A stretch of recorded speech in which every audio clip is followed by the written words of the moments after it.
दायो भिडिअ लाबोनो सानबाय देरहासार इस्लारिनि फिसाज्ला एनरिक इस्लारिखौहाय रिटायार अमरेन्द्र नार्जारिनावहाय दायो माने चेकआप खालामनो लाबोदों। अननानैहाय भिडिअखौ नायलांदो लोगोफोर। दायो नै फैगासिनो दङ। दायो नै बाबै एनरिकखौहाय चेकआप खालामखांबाय। बोरै लिरगासिनो दङ नै नायलांदो लोगोफोर। अब्ला बेलाय नै बिबैयाबो बेलाय नै नायदोलाय नै एनरिकनि ओमफ्राय नै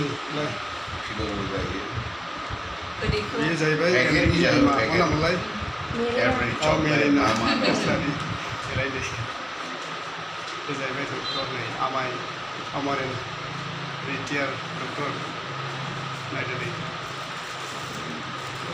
एक नम्बरा जाहैबाय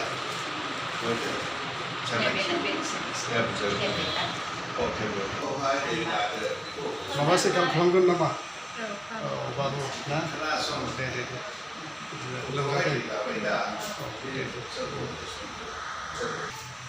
दायो आं माने देरहासार इस्लारिनि फिसाज्ला एनरिक इस्लारिखौहाय माने टट' गारिजोंहाय भारा हिसाबै लाबोनाय जादों आरो सार बेबायदिनो डक्टर अमरेन्द्र नार्जारिनावहाय चेकआप खालामनो थाखाय दायो माने बाबुआ बेबायदिनो टाइफड जादों होननानैहाय बेबायदिनो खोन्थाबाय। दायो आं नै माने डक्टर चेम्बारनिफ्राय बाहेरायावहाय ओंखारबाय। नायदो नै लोगोफोर, बेयो जाहैबाय चिरां डिस्ट्रिक्टनि सिङाव थानाय बेंटल बेबायदि ओरैहाय बास स्टेन्डनि खोलाजोंहाय बिनि चेम्बारा आरो न'जों लोगोसे बेबायदिनो चेम्बारबो दं आरो ओरै बाहेराजोंहाय नायनानै अब्ला लोगोफोर बेरायनाय ओरै साखाथियावहायनो नै बिल्डिंबो दङ। नायनानै अब्ला लोगोफोर बे जाहैबाय चिरां डिस्ट्रिक्टनि सिङाव थानाय बेंटल टाउन आरोखि टाउनशिप। चिरां डिस्ट्रिक्टनि सिङाव थानाय बास स्टेन्डनि खोलाजोंहाय आरो नैबे सार डक्टर अमरेन्द्र नार्जारिनि न'आ लोगोसे बेबायदिनो चेम्बारबो दङ। लोमजानायफोरखौ चेकआप खालामनो थाखायहाय बेबायदिनो बिथाङा दासिमबो इन्टारेस्टेड। चिरां डिस्ट्रिक्टनि सिङाव थानाय बेंटल आरोखि। नायदेरनाय बेजों जाहैबाय ओरैहाय काजलगाव थांबाय, बियो खोला, बियो काजलगाव थांबाय आरोखि।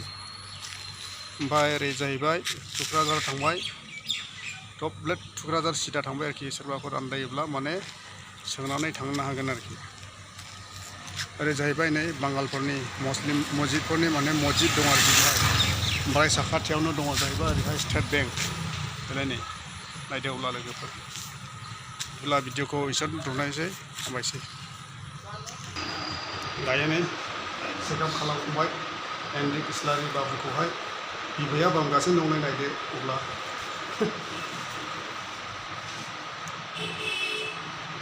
नोंबो नायजागोन नामा? नायजायाखै आं।